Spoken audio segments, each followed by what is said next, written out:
नमस्कार, मैं हूं अमित कुमार। अपने देश में कट्टरवाद आए दिन बढ़ते जा रहा है और धार्मिक कट्टरवाद तो दिनों दिन अपने चरम पे पहुंचते जा रहा है। धर्म के उन्माद में, धार्मिक कट्टरवाद के उन्माद में एक ऐसे विचारधारा के लोग देश में तैयार हो रहे हैं जिसको ना ही देश के संविधान से मतलब है और ना ही जो देश के तिरंगा का सम्मान करते हैं, जिनके लिए अपने धर्म और उस धार्मिक कट्टरता ही सबसे बड़ा महत्वपूर्ण है और सबसे ज़्यादा मायने रखता है। इनके लिए देश का संविधान, देश के विधान मायने नहीं रखता।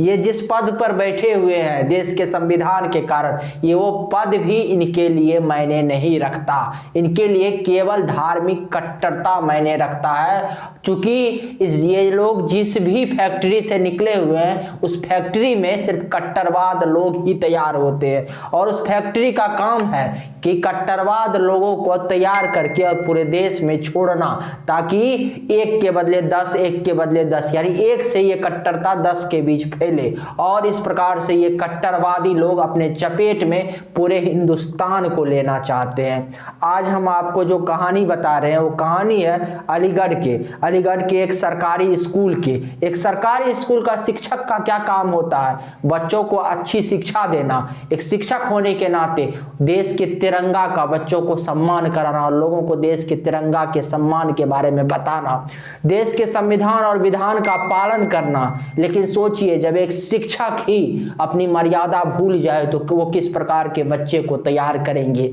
अलीगढ़ स्कूल में पढ़ाने वाले एक शिक्षक जिसका नाम हसमुद्दीन है, उसने 26 जनवरी यानी गणतंत्र दिवस के दिन उस स्कूल में जो तिरंगा कार्यक्रम हो रहा था उसमें गणतंत्र दिवस के कार्यक्रम में सम्मिलित होने से इनकार कर दिया। उसने कहा कि मैं गणतंत्र दिवस के कार्यक्रम में सम्मिलित नहीं होऊंगा। और जब लोगों ने उनसे पूछा कि आप ऐसा क्यों कह रहे हैं, तो उसने कहा, मोहम्मद हसमुद्दीन ने कहा कि चूंकि ऐसा मेरे धर्म में नहीं लिखा हुआ है, इससे मेरे धर्म का अपमान होता है, इसीलिए तिरंगा के आगे मैं अपना सर नहीं झुकाऊंगा। इस कट्टरवादी शिक्षकों का कट्टरवादी सोच को समझिए। और इतना ही नहीं, उसी स्कूल में, चूंकि इस बार जिस दिन 26 जनवरी के दिन गणतंत्र दिवस था उसी दिन सरस्वती पूजा भी था, उसी स्कूल में माँ सरस्वती की और भारत माता की तस्वीर लगी हुई थी।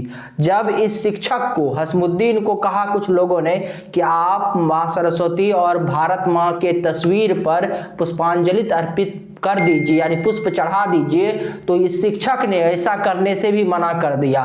तब लोगों ने इससे पूछा कि आप ऐसा करने से मना क्यों कर रहे हैं? पुष्प चढ़ा देने से भारत माँ के तस्वीर पर आपका क्या बिगड़ जाएगा? तो इसने कहा कि मेरे धर्म में लिखा हुआ है कि कहीं भी सर नहीं झुकाना है। तो फिर लोगों ने कहा आप सर मत झुकाइए, आप केवल पुष्प चढ़ा दीजिए। तो फिर वो शिक्षक कहता है, मोहम्मद हसमुद्दीन, कि नहीं, मेरे धर्म में लिखा हुआ है कि मैं पुष्प भी नहीं चढ़ा सकता, ये मेरे धर्म का अपमान है, ये मेरे धर्म का खिलाफ है। और लाख लोगों के समझाने के बावजूद भी ना ही वो तिरंगा कार्यक्रम में शामिल हुआ, अर्थात गणतंत्र दिवस के कार्यक्रम में सम्मिलित हुआ जहां झंडा तोलन होना था, और ना ही वो भारत माता की तस्वीर पर पुष्प अर्पित किया।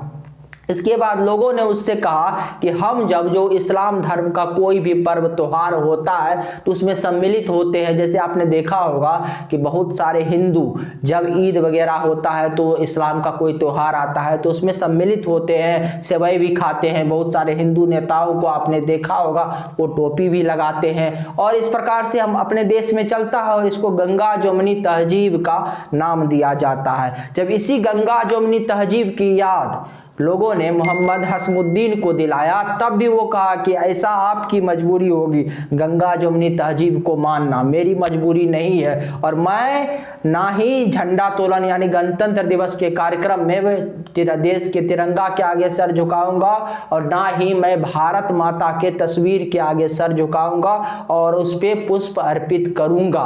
अब सोचिए किस प्रकार के ये लोग हैं और इस प्रकार के शिक्षक देश में बच्चों को किस प्रकार के शिक्षा देते होंगे, स्कूल में बच्चों को किस प्रकार के शिक्षा देते होंगे। और ये तो एक दो नाम है जो मीडिया के सामने आ जाता है, जो आपके सामने आ जाता है, लेकिन ऐसे अनेकों शिक्षक होंगे देश के अनेक विश्वविद्यालय और विद्यालय में, जो ना जाने देश के बच्चों के बीच किस प्रकार के कट्टरता का सोच बोते होंगे। अब सोचिए, जो शिक्षक खुलेआम देश के तिरंगा को मानने से इनकार करता है, देश के विधान संविधान को मानने से इनकार करता है, और सोचिए वो बच्चों के बीच किस प्रकार से भेदभाव करता होगा और बच्चों के मन में किस प्रकार से धार्मिक जहर बोता होगा।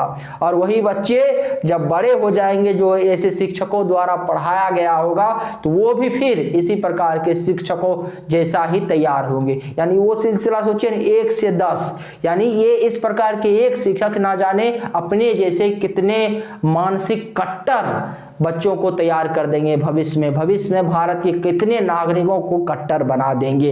इसीलिए अब आवश्यकता है कि अब कट्टरवाद के उस फैक्ट्री पर ही लगाम लगे जिस फैक्ट्री से ऐसे लोग तैयार होते हैं, क्योंकि एक के बाद एक ऐसी घटना सामने आ रही है। इसी प्रकार से दूसरा घटना बाराबंकी से आए। बाराबंकी में एक मदरसे में गणतंत्र दिवस के दिन तिरंगा फहराया जाना था, लेकिन तिरंगे के जगह वहां पे इस्लामिक झंडा फहराया गया, बच्चों के बीच मिठाई बांटी गई।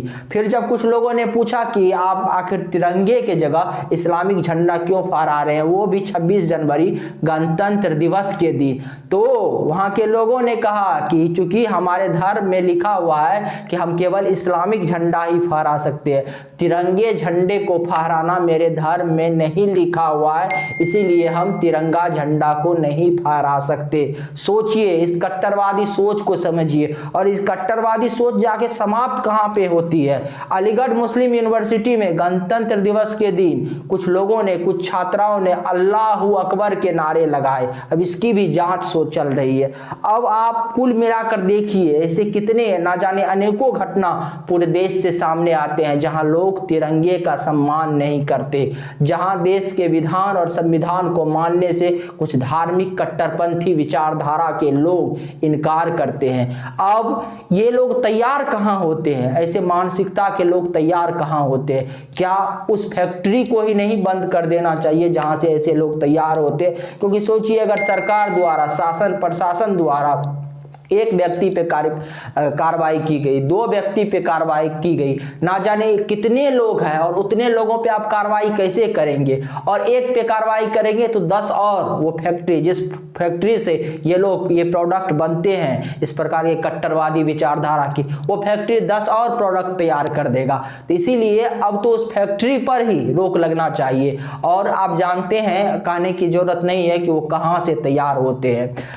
कई ऐसे उदाहरण आए हैं जहां देखा गया है कि ऐसे कट्टरवादी सोच के लोग कहां से पढ़े लिखे होते हैं, कहां से निकले हुए होते हैं। क्या अब उस फैक्ट्री को नहीं बंद कर देना चाहिए और उस पर कार्रवाई नहीं होनी चाहिए? लेकिन अपने देश की राजनीतिक देखिए, राजनीतिक व्यवस्था के बारे में चिंतन कीजिए।